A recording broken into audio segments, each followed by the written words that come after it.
What's up, everybody? Jeff Osuji here.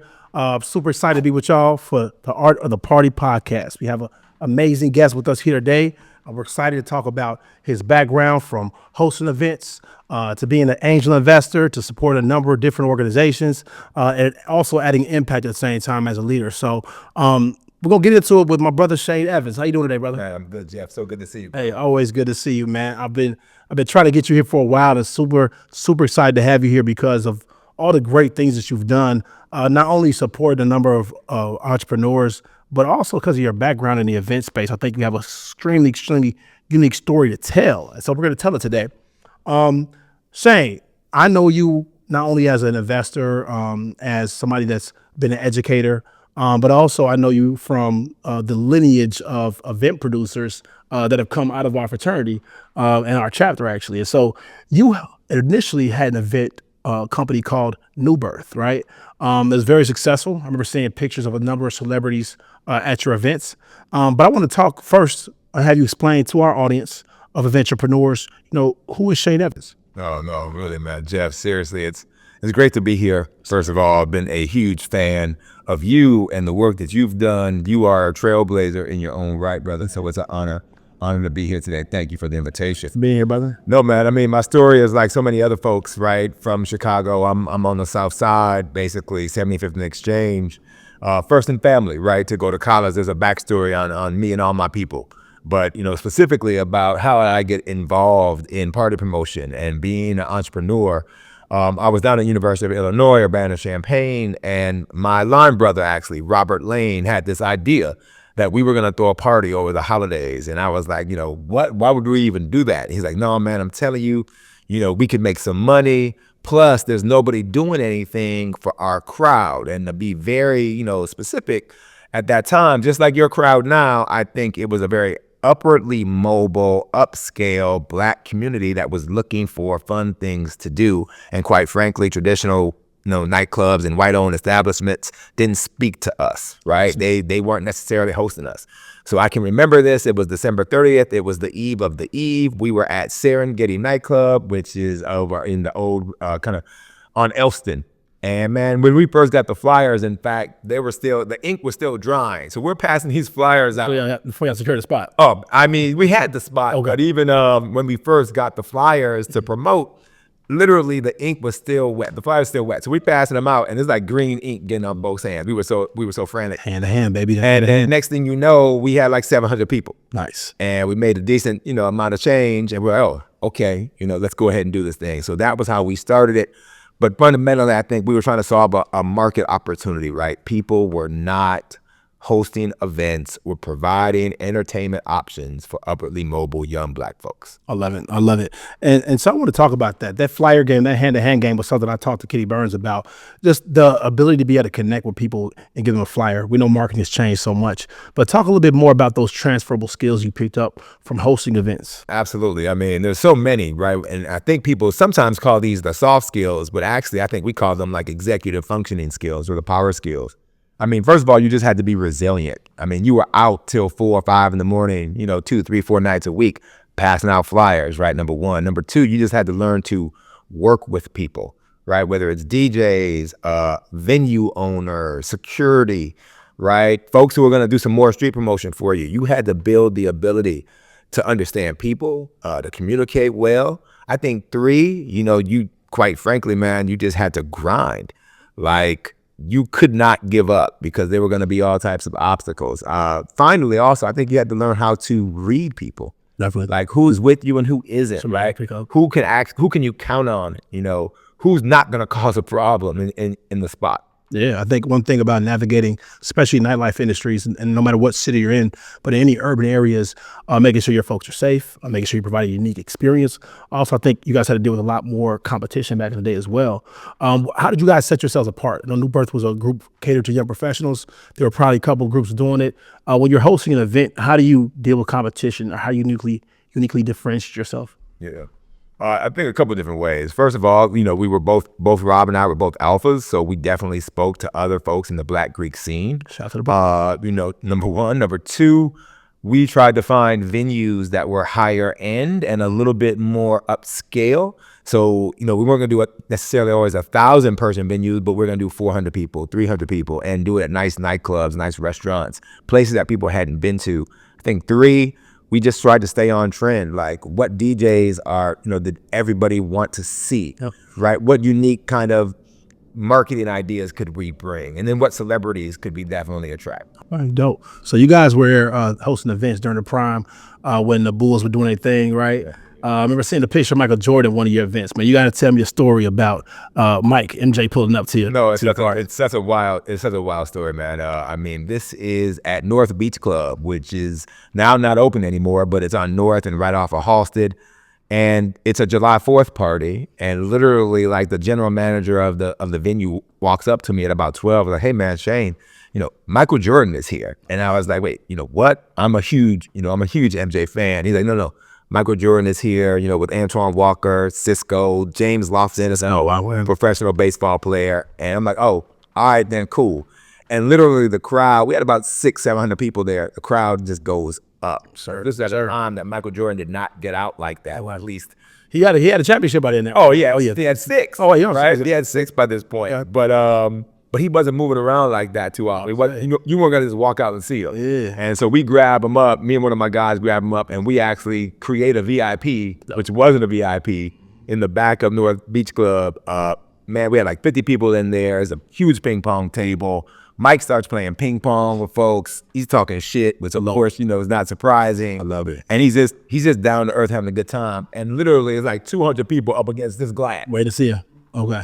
Trying to get in. So did he walk around folks? Like, did he get a chance to talk to folks, or he just more so kind of want to do his own thing in the back? No, man, he was definitely really personable. Talked to a lot of folks. Had a couple drinks. It definitely was a highlight of our promotional career. One of the things when I was hosting events at large scale that they never really teach you to do is how to take care of VIPs so that they come back. Right? When you have a certain VIP clientele, it's an opportunity to create a long-lasting relationship. So when you have VIP clients like a MJ or MLB players pull up, what are some tips you have for event hosts out there to be able to make sure that they're feeling hospitable, number one, that they have a great experience, and also leveraging that for PR perspective to let people know how great your events are? Yeah, that's a great question. I think first and foremost, and this is almost, when you're dealing with anybody, is just being your authentic self. Yeah.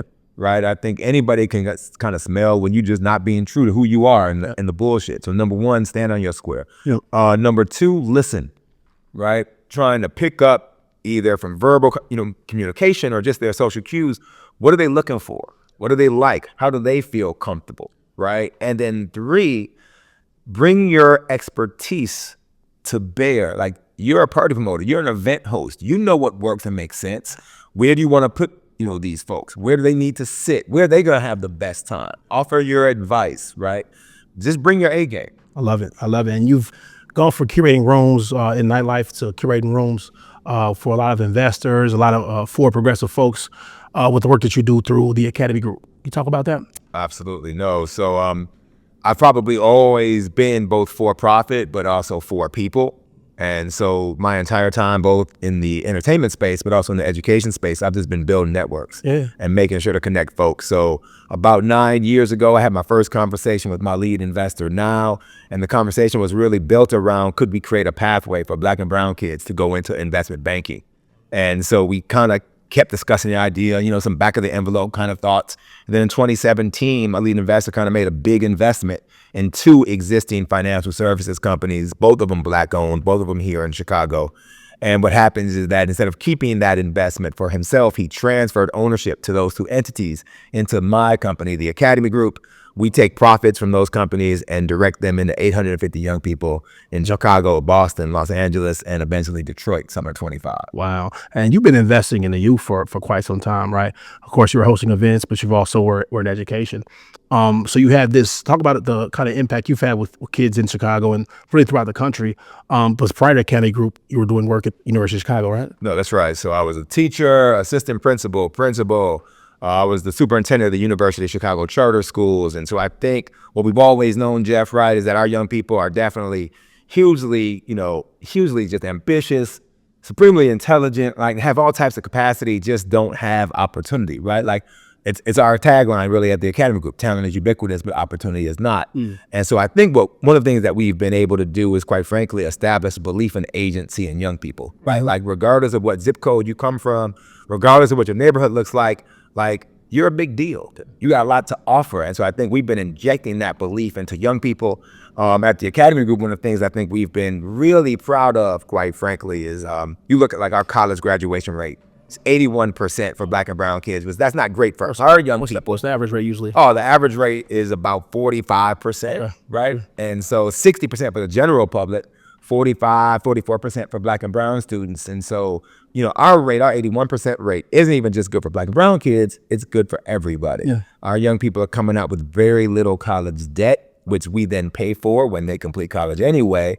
Their average earnings, within 9 months of graduation, about $71,000 for their first job. So they're starting out with really strong first jobs. So it's just been it's been a blessing really to be able to support young people. Once the thing about hosting events and, really makes you a community builder, somebody that brings people together. And I love when I see event hosts out there and event promoters around the country doing work, especially during the holidays. Of course, you guys do it all year round, but it's really about bringing people together. We talk about how curating events is really a thankless job, all about building community. So it's exciting to see the work that you've been doing in the community.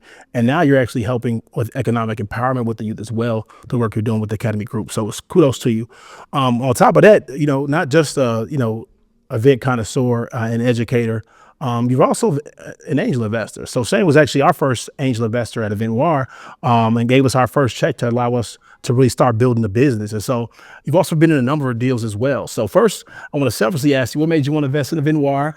And then also talk about some of the deals that you've been able to be a part of and what you've learned from them. Oh, man. I say, first of all, Jeff, I think as any angel investor or anybody that's interested in helping kind of find a startup or support new ventures, you're really making investments in people, right? Like, how amazing is this person? How great is this group of people? And do you believe in them?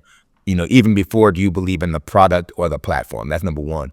Number two, what made me specifically get behind you and Femi and the rest of the guys is that y'all just don't stop, right? Not only do you have a great idea, which Event Noir is and has been, but y'all are relentless, man. Y'all, you're not going to leave any stone unturned. You're going to find ways to bring people together, throw great events, but then support other event hosts. And I think the idea itself was a little bit ahead of its time. And then third of all, man, like, I love supporting folks who are collaborators and community builders. So you've always been about building a brand, but you've also always been about lifting up others. And so for us, it was a great opportunity. For my wife and I, it was a great opportunity to invest in a really good idea, but also a really strong group of people. Hey, well, I want to go on the record and say thank you, brother, for believing us. We've been able to definitely grow the business since then, but without your check, we weren't able to go on full time. So I want to take this platform and time to say thank you, number one. But two, for those folks out there who aren't angel investing, how do you get into it, right? There's a difference between angel and venture investing. I've just started angel investing myself, and you've kind of inspired me with some of that. So, like, how did you get into angel investing? Because I think a lot of us make a lot of money hosting events, and we spend on bottles or you spend on clothes. But for a lot of folks who are out there, taking those $1,000, $5,000, $10,000 returns from your investments, from your events, can probably go pretty far. So how'd you get into angel investing, and what's the difference between that and actually VC investing? Yeah, that's such a good question, man. So, first I would say to anybody who's thinking about it, I think you need to go ahead and find a financial advisor, someone that you feel comfortable with that can help you get your entire portfolio together. So before we wrote anybody any kind of checks, we were making sure that we had multiple streams of income. We had different assets and different asset classes so that we felt comfortable with taking risk, because, right, being an angel investor is risky, right? Like, things could blow the fuck up, quite frankly. So we made certain that we had, real estate assets, and then we had a strong 401k. We got a daughter, so we've been investing in a 529 plan forever, right? We had our own stock. So we've always been serious about making investments in things that appreciate, right? Not just, a flashy car or a nice shit. Yep. So that's number one. Then number two, very similar to when we started New Birth, is we're looking for people who are solving a unique, I think, problem or opportunity. And then, quite frankly, the first several investments that we made on the angel investing side were things that we were interested in, right? So, after Event Noir, for instance, we also invested in Virtue, which is owned and operated by Chef Eric Williams in Hyde Park. And we know Chef, Eric is phenomenal, but we also live in Bronzeville. So we wanted to see something that's in our neighborhood that's Black owned. Again, a place that's, for upwardly mobile folks. Shout out to Virtue Restaurants, restaurant on the south side of Chicago. Now, doesn't Chef Eric, he's been like trained, like it's something special. He has a little bit. He's a James Beard Award. Okay, that's what it was, James right? Beard. Yep. I mean, he's gotten all types of press, both from the New York Times, the Reader, Eatery. So he is well known in that space. So I think another thing that you asked is like, how are you making decisions? It's like, what do other people that are experts in that field or that vertical, how do they think, right, about the idea or the person that's launching? I love it. And we've been making investments for a number of event projects, both at Event War and through our partnership with the Urban Venture Fund. So for any event producers out there looking at getting investments, it's good to hear from the eyes and mouths and ears of an investor about what they look at, right? So you've made a couple of investments. For angel investors are usually people or professionals who have a network, I think, of 200,000 or more. Venture capitalists are more so big funds that invest more money generally. But for those who don't know the difference, the angels are actually individuals, high net worth individuals usually, and VCs are funds. And so I think to your point, then, even on the angel investing side, it's really trying to identify things, vehicles that are going to take off, are going to be market setting, right? Going to have a unique difference or trait or, an aspect that isn't easily kind of copied or that someone else could bring to bear. So another investment that my wife and I we were kind of lucky to get to, and again, that's just through our network, was in the cannabis space. The social equity cannabis space here in Chicago. So we were a part of the initial OK Cannabis investing team. That has been a very interesting sector to be in, quite frankly, not something that's for the faint of heart. We were able, through just a lot of hard work and our partners' due diligence, man, and just a lot of faith, quite frankly, we were able to have a successful exit. Congratulations. We closed on that deal about 6-7 weeks ago. Wow. So really happy about that. Still actually own the real estate. Oh, wow. Okay. In that. So tell me, so you guys, not only did you guys own the dispensary, we're able to get into that, but you guys also own the real estate dispensary. 100%. Okay, phenomenal. So I know there's a lot of folks that are starting to invest in cannabis. I know it's going to be very lucrative, but it's also going to change the lane for events and how people consume at events in the future. So that's something, a trend that all of our event curator community should be paying attention to. But so tell me a little about that. So you got an opportunity to invest in the dispensary. How long did it take for you to get your investment back or for the exit? Yeah, man, again, another really good question. So we started this journey in 2019. Okay. And so obviously there was a lot of things that was happening with the state and how they rolled this out. So we were able to open up our first dispensary in 23, in January 23. And then within a year, we opened up our third. Oh, wow. And so once we did that, there was a lot more interest in the brand as a whole. Worked with a multi-state operator, a large family that had interest and already had experience in the space. And we were able to move like that. So really happy about that. And at the same time, happy that we also provided jobs and opportunities for folks from our community to get inroads into the cannabis space, right? So it had this both for-profit but also for-purpose approach. A lot of folks are getting a lot of money in cannabis right now. I'm hearing that there's not as many opportunities for us, but there are some laws and things being set aside in the past. I know that's still going to happen in the future for those who are either affected by marijuana or cannabis, or folks who are Black and brown to get involved. Can you talk about how you were able to get that deal, right? Get in on that deal, because a lot of folks don't get access, right? Yeah, again, I talked about this earlier. One is just your network, right? Like, who are you moving with? Are you intentional about building relationships with people that are both maybe in your space but are outside of it? And so, my entire professional life, I've been trying to meet good people who do great things and who maybe have different worldviews or experiences that I do. So that's number one.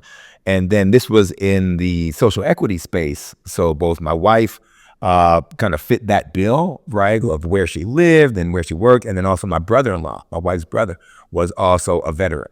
And so there were a lot of folks that we brought to the table that helped kind of round out our application. I love it. I love it, because I know a lot of applications that got denied. Congratulations on having a successful application.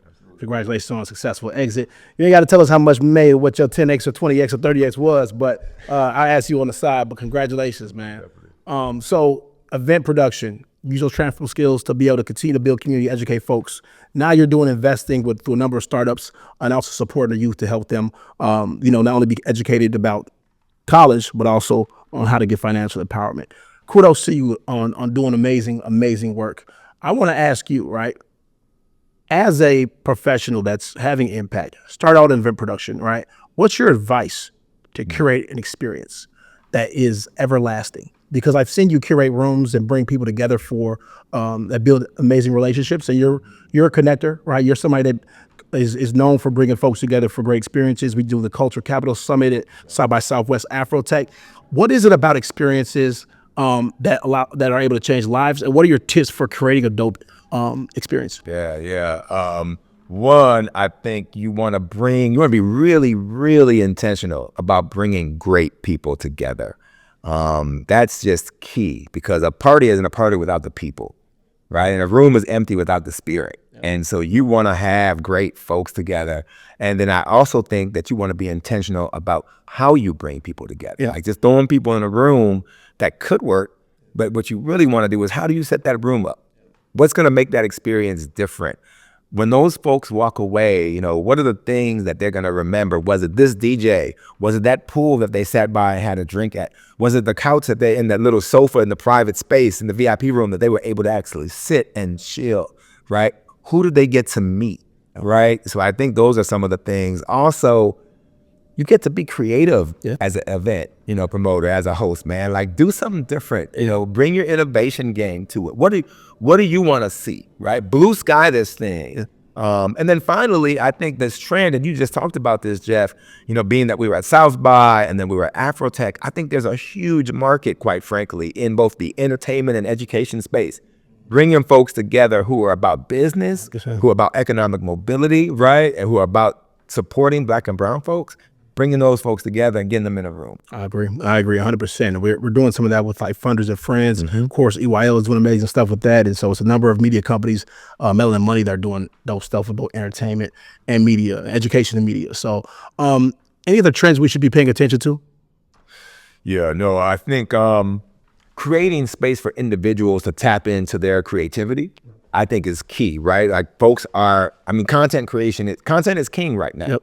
And so I think really helping folks get comfortable with creating their content, but also learning the game about how to share what they've got with the world, I think that's definitely a space. Love it. I love it. Well, Shayne, I want to thank you for being here today and sharing your story, sharing those tips and strategies, and also for the great work that you did, man. Thank you again for being our first investor, first person to believe in us, man. If you guys don't know Shayne Evans, you should get to know him. Shayne, how can people get in touch with you? Oh, man, they can check out our website, theacademygroup.com. I think that's first and foremost. That's the easiest way. You can tap in with me on Instagram at Shayne Chi, C-H-I. And then, of course, just check me out on LinkedIn. I'm pretty available. Bam. And last, how can people support you? Oh, man, you know what? Check us out at the Academy Group and let us know if you have any introductions to corporations, large or small, that are interested in working with young people, internships, or early career opportunities. I love it. I love it. Hey, for everybody who's out there hosting events, going to events, everything we do is about having an impact, making the world better. We're called to curate, create, and curate. So keep doing what you do. Thank you for tuning into the Art of the Party podcast with Shayne Evans, a venturepreneur, investor, CEO, and mentor. Thanks for being here, Shayne. No doubt. Talk to y'all soon, guys. Peace. Take care.